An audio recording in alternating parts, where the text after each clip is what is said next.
The following program is sponsored by CBN.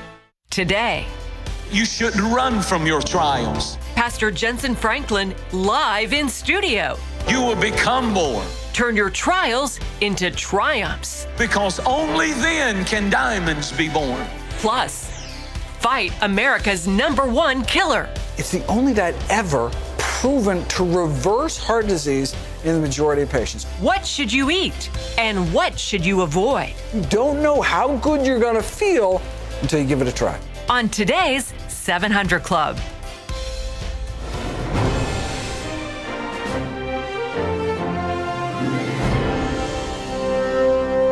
Welcome to the 700 Club. It's decision day in the Granite State. Bernie Sanders is set to score a big win while Joe Biden is dropping like a rock. Will the former vice president survive a poor showing? And who might make a surprise run for second? Mark Martin has that report. As New Hampshire primary voters go to the polls, a new Quinnipiac national poll shows Senator Bernie Sanders opening up a big lead over former Vice President Joe Biden. Sanders jumping 4 points up to 25% among Democrat and independent voters, while Biden dropped 9 points down to 17. Sanders, a Democratic socialist, held a rock concert rally in New Hampshire Monday. The senator from neighboring Vermont easily won New Hampshire 4 years ago. The latest polls show history could repeat itself. If we win here tomorrow, I think we got a path to victory for the Democratic nomination. Biden dropped dramatically after faring poorly in Iowa. He has low expectations in the Granite State and is trying to look past New Hampshire. Stick with me 24 more hours and I promise you we're going to do just fine. On CBN's Faith Nation, chief political correspondent David Brody weighed in on Biden's campaign. He knows he's not going to do well in New Hampshire. He could finish 5th in New Hampshire. So he's got all sorts of problems. Here's his main problem. He says he's the electable candidate. He's the guy that can win. Well, you got to start winning states. You have to win Iowa. You have to win New Hampshire, or at least do well. He's not going to do well in either one of those states. Crisscrossing New Hampshire, Senator Elizabeth Warren is also fighting falling poll numbers. Mayor Pete Buttigieg and Minnesota Senator Amy Klobuchar are the biggest surprises of the 2020 contest so far. There is a hole in Senator Sanders' plan financially that's bigger than the entire size of the United States economy. I think it's an example of the kind of politics that frustrates people. Big promises and not a lot behind it. As you've probably heard, we're on a bit of a surge. Meanwhile, Trump held a rally in New Hampshire to, quote, shake up the Dems a little. His crowd of supporters waiting in line for hours in spite of freezing wet weather. Democrats are now the party of high taxes, high crime, open borders, late-term abortion, socialism, and blatant corruption. And what about billionaire Michael Bloomberg? He's third in that national poll and continues pouring hundreds of millions of dollars into Super Tuesday states while bypassing the first 4 February battles. Mark Martin, CBN News. My horseback prediction is that Bloomberg is going to be the survivor after the other ones kill themselves off, but it's a bloodbath. You shouldn't gloat over the demise of your enemies, but I do believe that what's happening to the Democrats is a meltdown that's just it's beyond belief. Well, in other news, the death toll has shot to over 1,000. So what is China now going to control the coronavirus? John Jessup has more on that story from our CBN News Bureau. Thanks, Pat. Worldwide, the total number of cases is now over 43,000 and still climbing. In China, more than 100 people died in a 24-hour period. Authorities there going to extremes to stop the spread. This video showing officials forcibly removing a Chinese couple from their home, reportedly for refusing to self-quarantine. And a masked President Xi Jinping visited a health center in Beijing as citizens still question the government's handling of the disease. President Trump reiterating his faith in President Xi after speaking with the Chinese leader over the weekend. He feels very confident. During the month of April, the heat, generally speaking, kills this kind of virus, so that would be a good thing. But we're in great shape in our country. The 13th U.S. case of the coronavirus has been confirmed in California. Well, harsh backlash from Democratic congressional leaders and presidential candidates over President Trump's proposed 2021 budget. Released Monday, the document aims to cut $4.4 trillion in spending over a decade and balance the budget in 15 years. It calls for 5% cuts in all non-defense agency budgets passed by Congress, including taking $700 billion from Medicaid and $465 billion from Medicare providers. It also calls for a 26% cut in the EPA budget. While there's near universal agreement the budget won't pass Congress, Republican spending hawks like Senator James Lankford and Representative Jim Jordan say it's a good start. Economist Stephen Moore, a former Trump campaign advisor, recently told CBN News both parties need to take spending more seriously. The Republicans want to spend, tens of billions of dollars more on the military. Then you have got the Democrats on the other side of the aisle. If you listen to what they're saying in the debates, I mean, they're talking about trillions of dollars of more spending. So, it's not an era in Washington where we have a lot of fiscal conservatism. And Pat, the total national debt now stands at an astounding $23 trillion. I've asked our people to give us some numbers for the next 2 or 3 days. If the interest on our national debt goes up 0.5 point, how's that going to affect the budget? If it goes up 1 point, there'll be more money on interest that will be available for defense, for education, for all the government programs. Whoever you are and wherever you are, sooner or later, the Bible says the debtor is the servant of the lender. And those lending money are going to start demanding more interest rates. And when they do, and it's got to come pretty soon, we won't be able to pay off this huge debt. And they're talking about $1 trillion a year. I mean, this is ridiculous. $1 trillion deficit, the next year another trillion, the next year another trillion, the next year another trillion. And our debt to GDP is out of control. We don't have the resources to pay it off. We'll never pay it off. And it's not just America, it's worldwide. So what's looming down the road? A massive financial collapse. It's just a question of how soon. Japan has warded it off for years and years and years and years. But nevertheless, sooner or later, the piper is going to call the tune. And when it does, it's going to impair the standard of living of every single person on this planet. John? Pat, the Justice Department Monday charged 4 Chinese military members with stealing the personal information of tens of millions of Americans. Attorney General William Barr said the men, all in China, hacked into the EQUIFAX credit reporting agency in 2017, stealing names, social security numbers, and other personal information in the company's databases, affecting more than 145 million people. The administration says it's part of a troubling pattern with China. For years, we have witnessed China's voracious appetite for the personal data of Americans. This data has economic value, and these thefts can feed China's development of artificial intelligence tools, as well as the creation of intelligence targeting packages. Last week, Secretary of State Mike Pompeo warned America's governors that China is targeting states in an effort to expand its economic and political influence.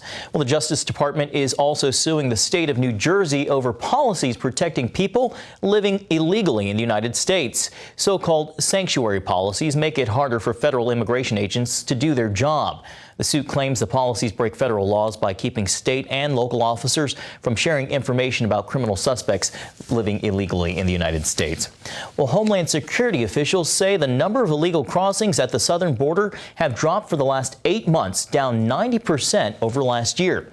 CBN contributing correspondent Chuck Holton recently traveled to Central America to find out why. Mass chaos along the Mexico-Guatemala border as thousands of migrants faced off with Mexican National Guard troops. This standoff is a result of the Trump administration pressuring the Mexican government to stop these waves of illegal caravans before they get to the United States. But these Hondurans still plan on making it to the U.S. any way they can. The goal is to get to the United States if God lets us. But if He gives us opportunity to work in Mexico, then we work in Mexico.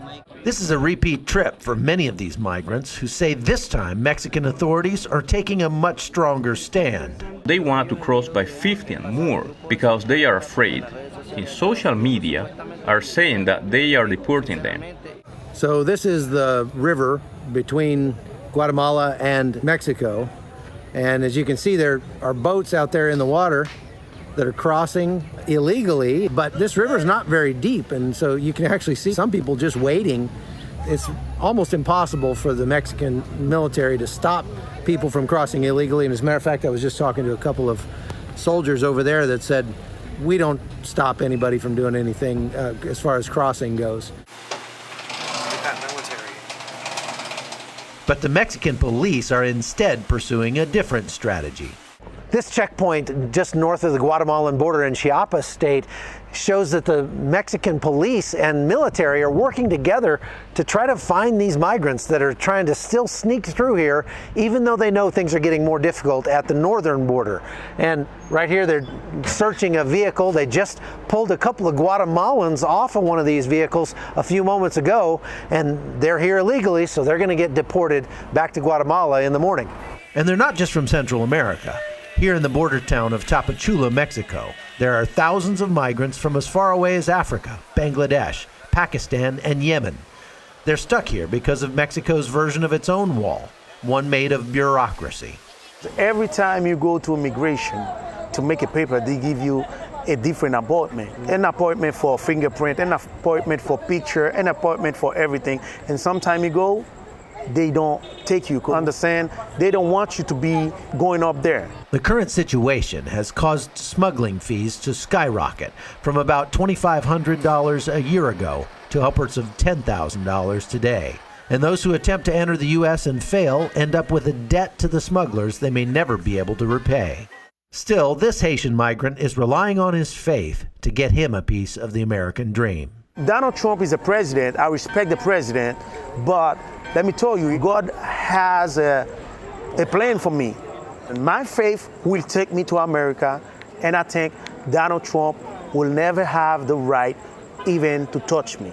These Mexican troops, however, might beg to differ. From Tapachula, Mexico, I'm Chuck Holton for CBN News.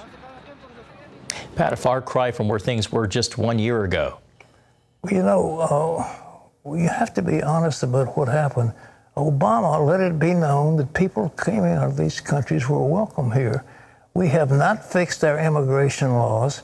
They are still in a state of flux, and we've got to determine exactly what we want to do and then give our military the chance to do it.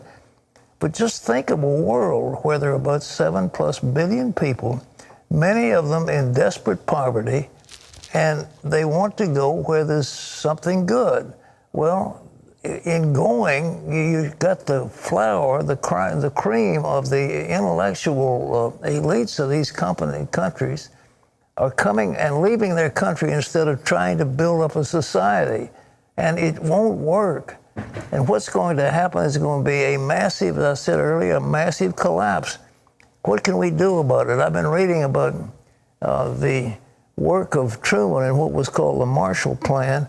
When he looked at Europe that was in a desperate condition, and they determined they were going to put in a huge amount of money to rescue the economies, and indeed, that's what happened. France and Germany and those countries in Europe had a rebound because America picked up the tab and stimulated their economies. But what can be done for Central America? What can be done for India? What can be done for Pakistan? We cannot afford the restoration of all the wrongs that have been taking place around the world. And something's got to be done at the highest levels of our government to say, let us help you re-stimulate your economy so that you can have creativity, so that you can make jobs, so that you can provide wealth for your people, so you can have better agriculture, better crop yields and so forth, and you won't be in such poverty that your people have to move here. That's what's got to be done. But we're talking about, again, a massive program. But if we sent technology into these countries, very possibly we could help them. But something's got to be done. And here in America, we don't have that kind of foresight very much these days. Harry Truman and George Marshall and others were very enlightened, but it was to help Europe. But they don't want to necessarily help India or help Honduras or Guatemala or Salvador or so forth. But that's what's got to be done. There's got to be a massive effort to give the intellectual capital to show them how capitalism can work, how free enterprise can work, and to help them get into businesses and productive enterprises and better crop yields and all that sort of thing. That's what's got to be done. Otherwise, we're going to be overwhelmed with a flood of poor people who have left their countries seeking a better life, and we just can't afford to give it to them. Terry? Well, much more ahead on today's program. Under pressure, don't give up. Pastor Jentezen Franklin tells you how to take that pressure and turn it into something precious. Acres of diamonds coming up. Plus, food as medicine. One simple change to your diet can add years to your life. So what's the secret? Find out. That's next.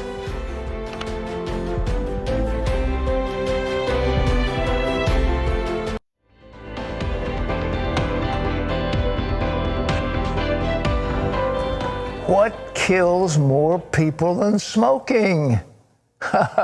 Believe it or not, it's the standard American diet.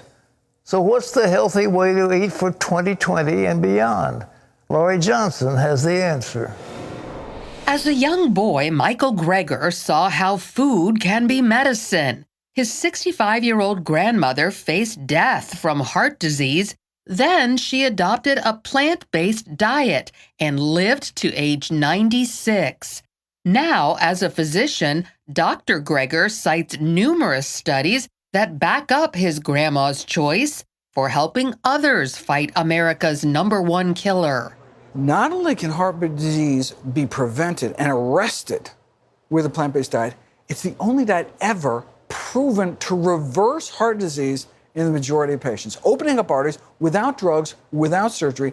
Every 37 seconds, someone in America dies from heart disease.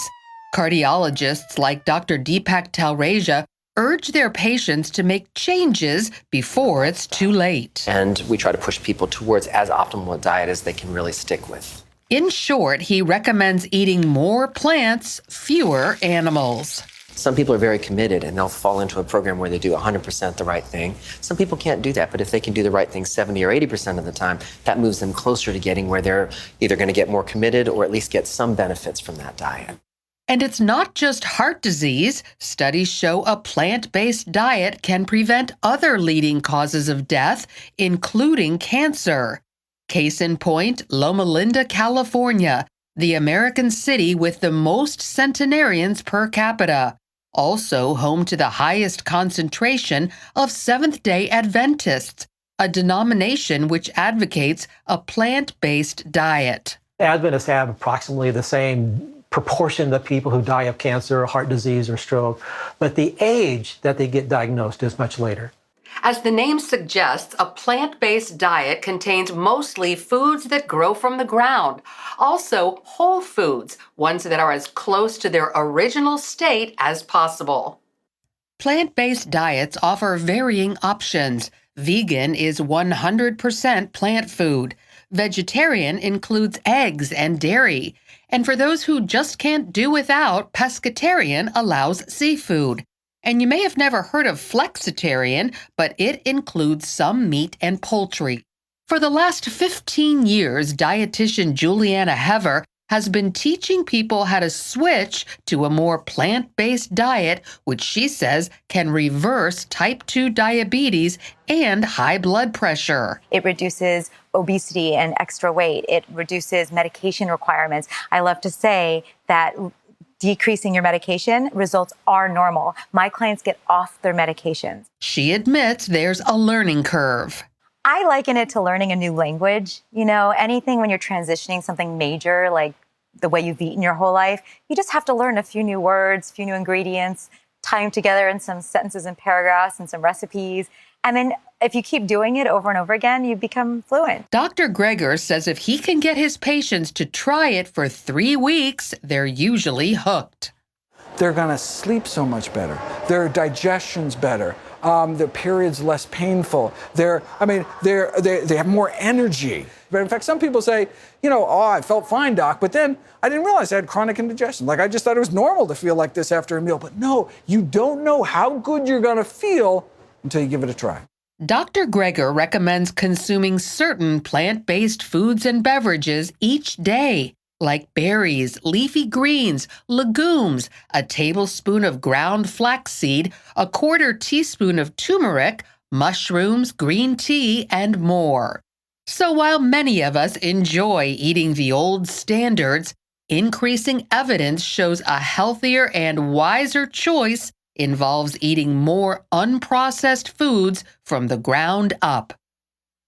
The Bible says, beloved, I would that you would prosper and be in health, even as your soul prospers.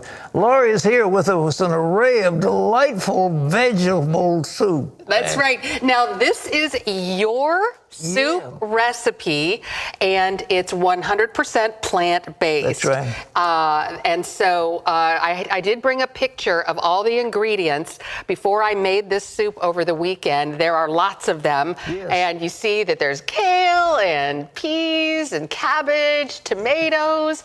We've got a little bit of potatoes in there, and if you want the recipe for Pat's vegetable soup, go to our website, cbnnews.com.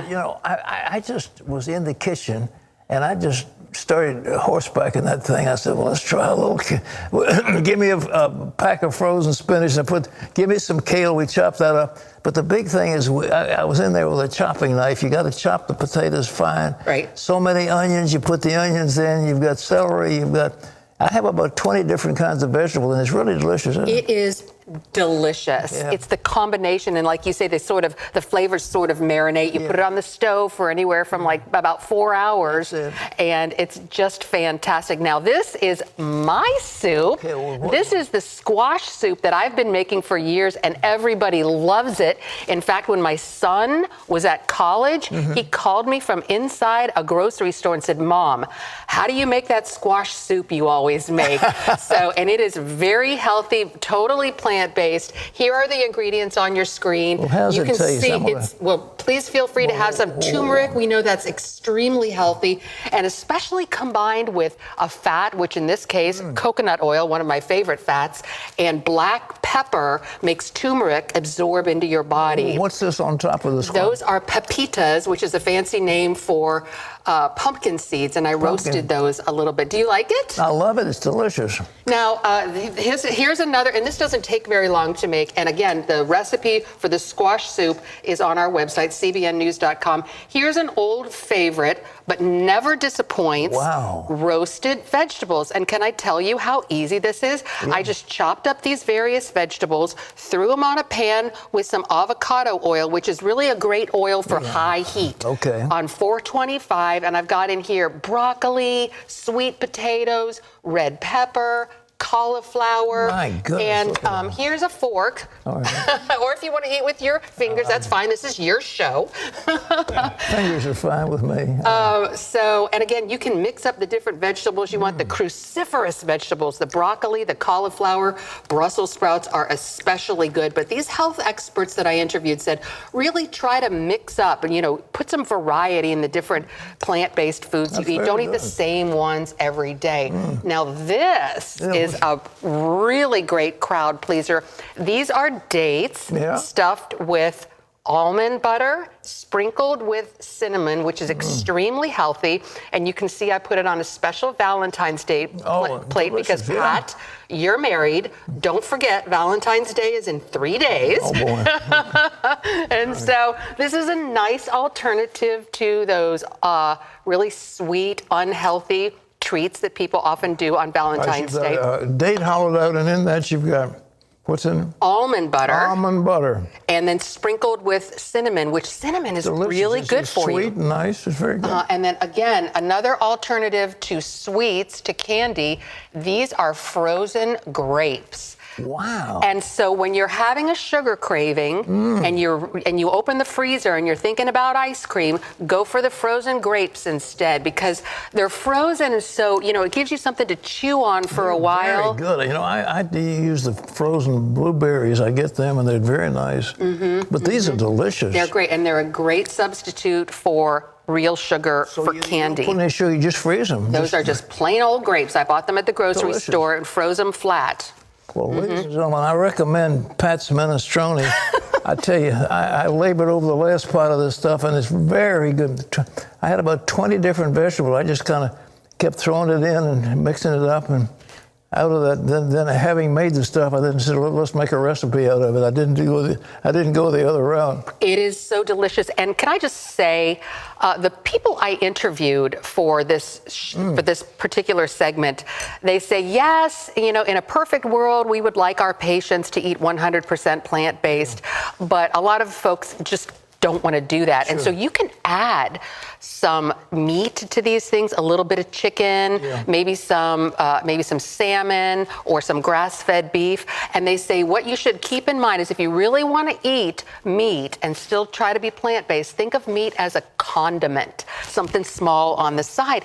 And if you make most of your plate vegetables or fruits, then you can buy healthier types of meat, the grass-fed beef, which a lot of people say, oh, it's too expensive. But if you're only eating a little, you can afford it. Same thing with the chicken. You want to get the kind of chicken that has no antibiotics ever. That's the key word, ever. Well, so is that the free range or what? That's great. It's so confusing when you go into the poultry section in the grocery store. There are so many different choices. Look for no antibiotics ever. Ideally, pasture-raised chicken is the best, but that's a little bit hard to find and quite expensive. No antibiotics ever is I worked okay. on the farm where the chickens just ran around in the barnyard and scratched and got their stuff, and then we went into chicken.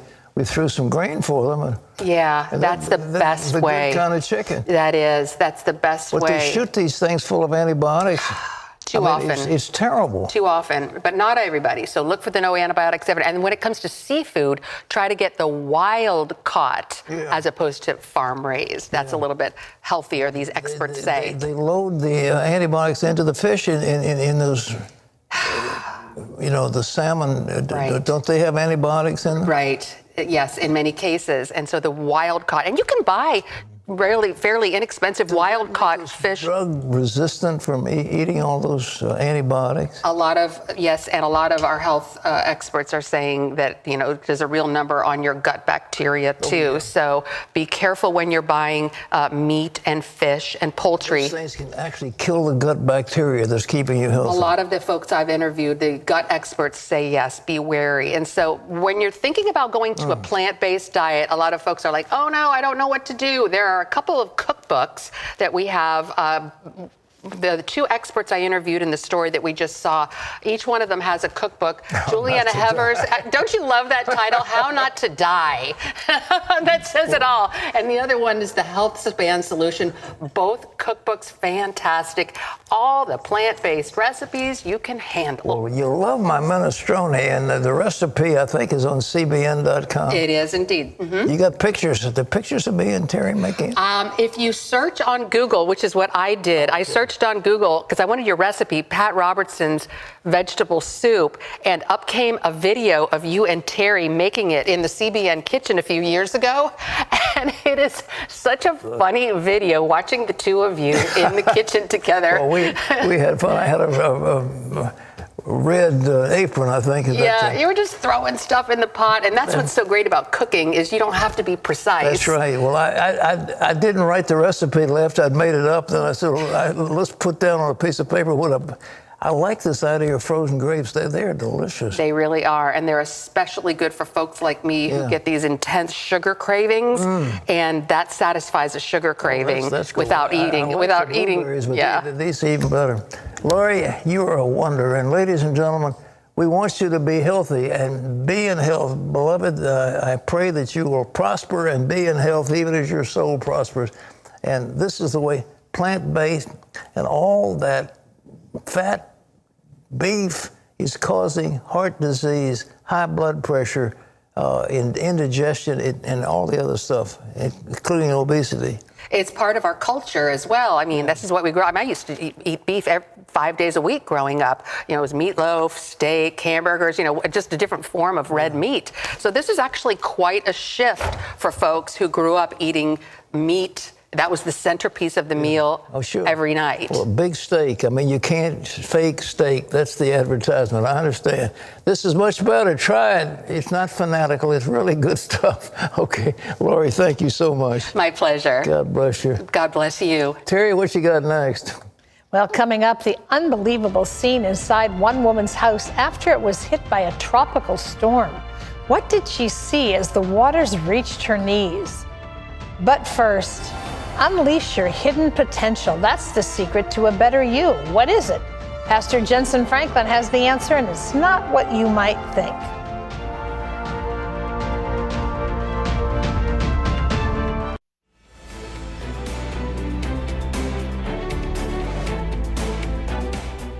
Heat and pressure. Nobody likes their feet being held to the fire, but guess what?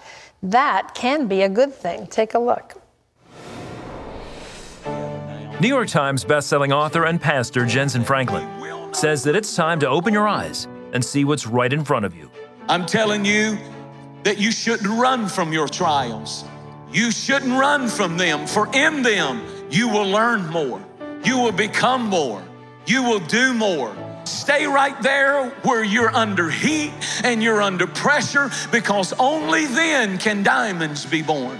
In his new book, Acres of Diamonds, Pastor Franklin shares how to dig deep, uncovering your hidden potential, and discovering God's best right where you are. Jentezen Franklin is here with us now, and we welcome you back to the 700 Club. Thank you. I love Acres of Diamonds because whether we like it or not, the pressure, the tension, the heat is coming to all of us. Yes. So start, if you will, by telling us the story of Russell Conwell. Yeah, he was an amazing man. He went to the Middle East to tour the Middle East in the 1800s, and he had an Arab guide who told stories by the fire at night.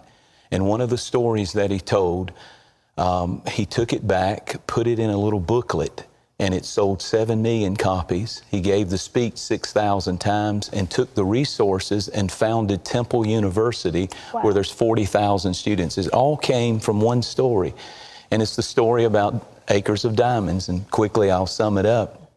But what happened was there was a farmer by the name of Ali Hafed, true story, in South Africa, and he had a farm, and he worked and he worked and he worked. And one day a stranger came through and said, "It's a shame you have to work so hard. If you just go to India, they're discovering diamonds and you can become fabulously rich." So he left the farm and the plow and the family, said, "When I come back, you'll sit on thrones, you'll be so wealthy." He never found the diamonds, but the man who bought the farm took the same plow, took the same fields, took the same ox, and he began to dig up these black rocks, and sure enough, they were diamonds in the rough. It became the world's largest diamond find to this day, the famous Golconda diamond mines, where the Queen of England gets the diamonds for her crown. They came from that diamond field. And the point is this, that man who ended his life, he actually took his life in Spain because he couldn't find any diamonds, never realized that he was living in acres of diamonds. And I think a lot of people are always looking out there for where the grass is greener. If I had that marriage, if I had that husband or that wife or that job or that opportunity, I could really have a happy life. And they fail to realize that right where God has them, there's acres of diamonds. But it does include heat and pressure. So, Jentezen, how do we develop a spirit of contentment? Because, you know, with contentment comes peace of heart and peace of mind, joy in the moment. I mean, so that we can live in the moment and not always, once I get there, it's all going to be wonderful. Yeah, and part of it, I think, is learning to appreciate where you are right now.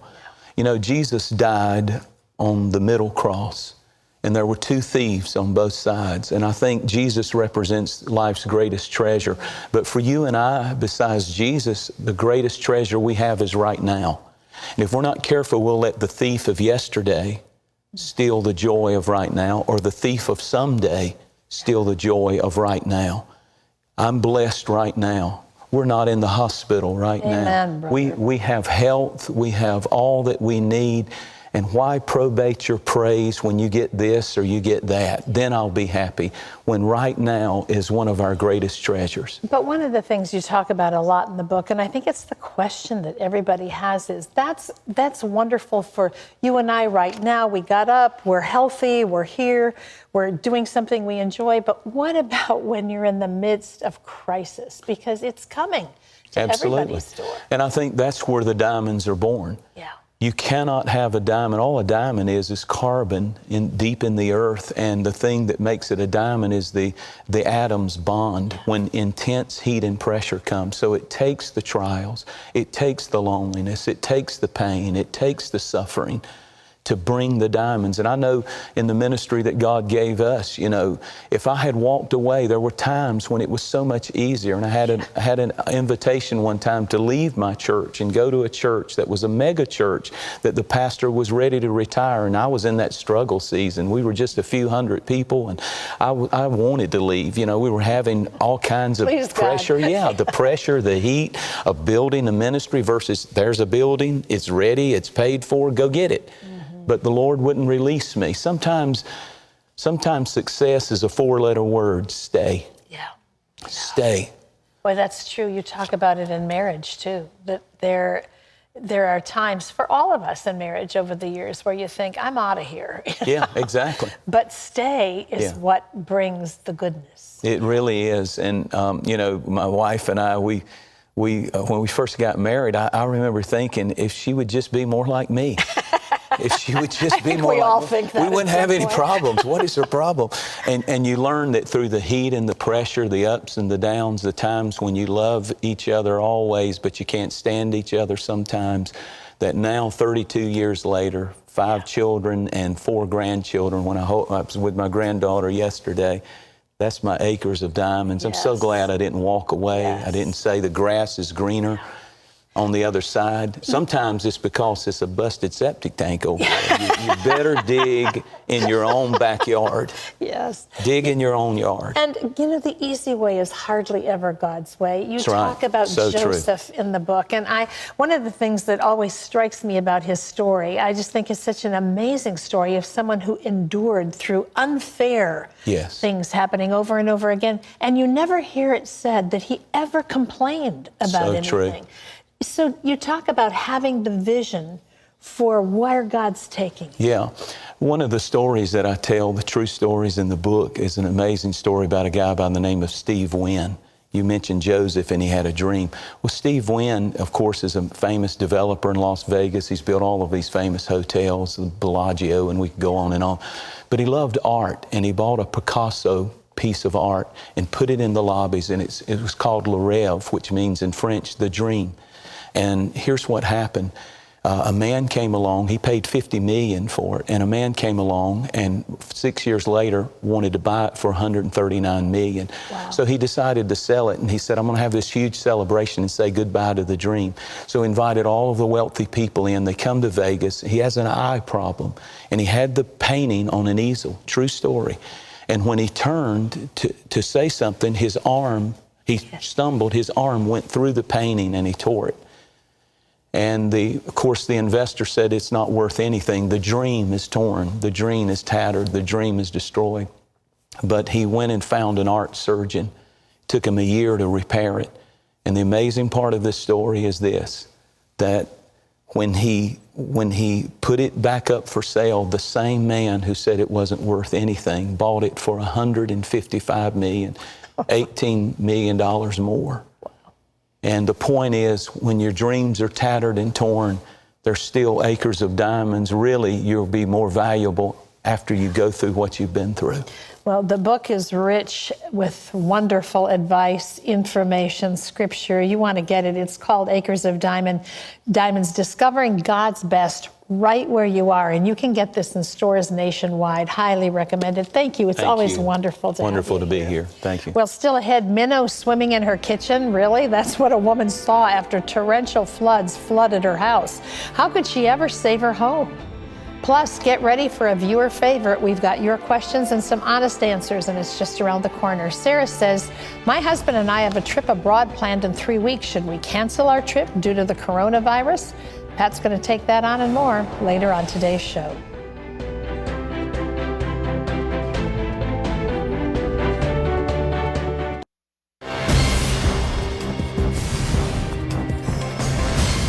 And welcome back to Washington for the CBN News Break. A heartwarming story out of Arlington, Texas is gaining attention.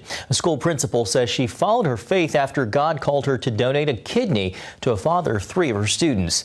She told the Dallas Morning News, quote, I'm not the type of person who hears the voice of God, but I just felt called to give him my kidney. I did not want to. It was not on my list of things to do. So I just kept thinking someone else would give him a kidney and that it would work out. But I was the person to do it. The surgery happened last month and was a success. The two reunited afterward with an emotional hug.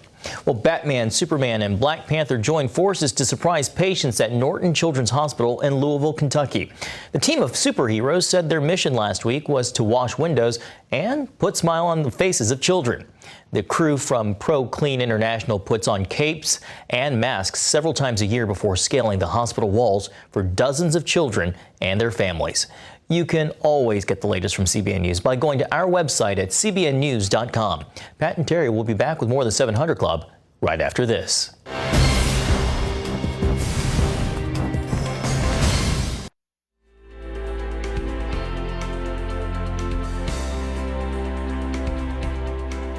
A little while ago, we were talking to Laurie Johnson about a diet that maybe had a few fish in it. Beth Baker had fish in her kitchen, and she wasn't getting ready to cook. A tropical storm dumped water into her house that rose to her knees. Beth was desperate for help when she received an unexpected text. And soon after, Operation Blessing came to take care of the fish.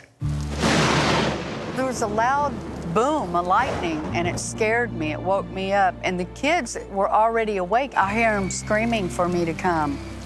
A few years ago, Beth and her husband Albert adopted their 2 grandkids as their own. When Tropical Storm Imelda slammed southeast Texas, Beth and Albert's main concern was their grandchildren's safety. I asked them, are they okay? And they said yes. So when I walked in the hallway, I noticed there was more water all over the ground. And by the time I had got on the phone and called my husband, it had already come up like 2 or 3 inches in the house. And I started looking down at the floor, and there's minnows swimming in my kitchen. It was up to my knees by the time I got to the truck. They drove to Albert's sister's house and safely rode out the storm. A few days later, Beth returned to their home. I had people tell me it's just material stuff. It's not the material stuff. It's the stress and the pain of having to walk through it over again. With no insurance, Beth was scared they'd go through the painful recovery alone. That's when she got an unexpected text. My 4th grade teacher for Caitlin texted me and asked me if I needed some help. 3 or 4 hours later, someone showed up at my house with an application to Operation Blessing. A few days later, a team of volunteers arrived at their house, ready to help the family get back on their feet. I became overwhelmed when I seen you walking up. That's when I started crying. I was like, thank you. You guys came in and rescued me. That's what you did. You helped me pack up my house, get that stuff, put it in a shed. They checked the walls. They saw where it was wet, and they cut out every bit that needed cut out, pulled the sheetrock insulation and cleaned all that up, tore the refrigerator apart to get it out the door, checking everything to make sure that it's a safe environment.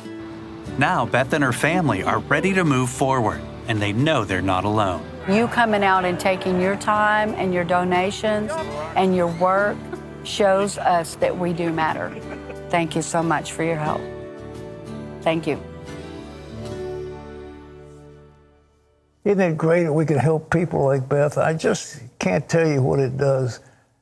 You know, the Bible says it's more blessed to give than to receive, and it's honestly true. There's a much greater feeling of giving to somebody than it is to get a gift. And the fact that we can help somebody like Beth, who's just devastated, no insurance, and her house all flooded, and here we could go in there with our team of volunteers and Operation Blessing personnel and a little bit of money and restore her and give her back her life. Now, what do you want to, how do you participate? I know you want to do something. Well, how do you do it? $20 a month is a 700 Club membership. That's 65 cents a day or so. It's almost nothing in today's world. And some can do 700 Club Gold. Some can do, $100 a month. 1,000 Club membership, 1,000 Club, 2,500 Club. All the way up and down the line. But whatever, we are reaching out to help the poor, the needy, the oppressed all over the world. We can't do them all, but we can do one at a time. And with that, we have the joy of the Lord and the blessing of the Lord. Those who take care of the poor, the Lord will take care of them in time of trouble. Now, our telephone number is on the screen. It's 1-800-700-7000. It's easy to remember. 1-800-700-7000. And for those who give, I want to give you a special gift. It's a book that I was privileged to write. The Lord just has turned loose a little creed juices in me. And this has to do with the laws of the kingdom, the 10 laws of success, keys to win work, in family, and finance. And this, Can I tell you what William said? Yeah, because I think this is so great. He lives in Savannah, Georgia. Okay. He said 10 Laws for Success is one of the most to-the-point, informational, and educational books I have ever read. I cannot put it down and will continue to reread it and live by it. Thank you, Pat. well, that's what we're looking at. It's a compendium. It's a short book, but it'll give you the laws. It'll make your life. It'll turn your life around. And we want to send this to you as our gift when you join the 700 Club. So again, pick up your phone if you would. Dial 1-800, it's a toll-free number, 700-7000, and say you can count on me. So please right now, call in, and we want to rush you a copy of the 10 Laws of Success, and I hope it will be a blessing. Oh, I know it'll be a blessing. Okay, what else? Time for some questions Let's and answers. go for Are you them. ready? Okay. Okay, this first one comes from Sarah, who says, Pat, my husband and I have a birthday trip planned to the UK in 3 weeks, for 3 weeks. I have total faith that the Lord will protect us and guide us, but this coronavirus is a worrying issue. I know we're not going to China, but the flights are transcontinental, and there's more that is not known than known about this virus. I do not want my sense of self-preservation to keep me from putting my total trust in God. We never hear anything about the airline's procedures of disinfection. Masks are useless. I feel the situation so much worse than we're being told. Any godly advice for me on this? The godly advice is don't fear. The terror that stalks by night, or the disaster that goes by noonday, 1,000 will fall at your hand and 10,000 at your right hand, but it won't come nigh you. God's going to look after you, so don't hesitate. I wouldn't fly to Wuhan if I were you. I'd stay out of China. Stay in the UK. Stay in the UK. But you're not going to catch this thing. God's going to look after you. Okay. This is Mary, who says, my grandchild asked me if demons can be saved. Can they? I don't really know why it's important to a grandchild to know that, but the answer is no, they can't be. They have had absolute revelation of God Almighty, and they knew exactly who God is. They knew exactly what He's done, and there's no forgiveness for Satan. You know, he hates God, and the demons hate God, and they're rebelling against God. But to my knowledge, there's not going to be any salvation for fallen demons. All right. This is an unusual one. This is Lucas, who says, is it wrong if I'm not afraid of demons or Satan? Sometimes I end up feeling guilty when I taunt and mock them because I constantly feel them around me and in my presence, and I just get angry at them. I want the evil things of the universe to leave me alone. What Bible verses are most recommended to use in prayer in order to banish sinful entities? Well, let me tell you something. The Bible, at least some of the apocryphal things that you don't use atoning accusation against Satan. You just don't do that. And one thing I want to tell you, don't try to play head games with Satan. Yeah, really. He beat Eve at it, and he'll beat you at it, so don't do it. Don't argue with him, and don't make fun of Satan, because Satan is a very powerful spirit. And what you need to do is use the word. All power in heaven and earth is given unto me, said Jesus, all authority, and go therefore, and you can heal the sick, cast out demons, Freely you've given, freely you receive. Do it with the word of your mouth. I speak the word. A man shall eat good by the fruit of his lips. How do you do it? I bind you, Satan, and the forces of evil, period. But do not mock Satan. Do not mock anybody. That is not smart. Just take authority. And, when Jesus met Satan here, he's the Son of God. He didn't play head games with him. He immediately just used Scripture. It is written, it is written, it is written. And he quoted Scripture. And that's what you do with demon. You quote Scripture and take that authority. Mm-hmm. All right, anything else? One more. Yes, Dennis wants to know, is it wrong for a wife to keep her last name after she marries? It depends on your own, position and what you think is important. I'm glad my wife took my name, and I think it's a good name. Well, you keep your stage name. Well, I do for privacy for my family. Okay. But when at school with my children or when we're out, I'm my husband's wife. I mean, there's no sin. All right. Right. Well, today's power minute is from Psalm 91. For he shall give his angels charge over you to keep you in all your ways. Thanks so much for being with us. For Terry and I, this is Pat Robertson. We'll see you tomorrow. Bye-bye.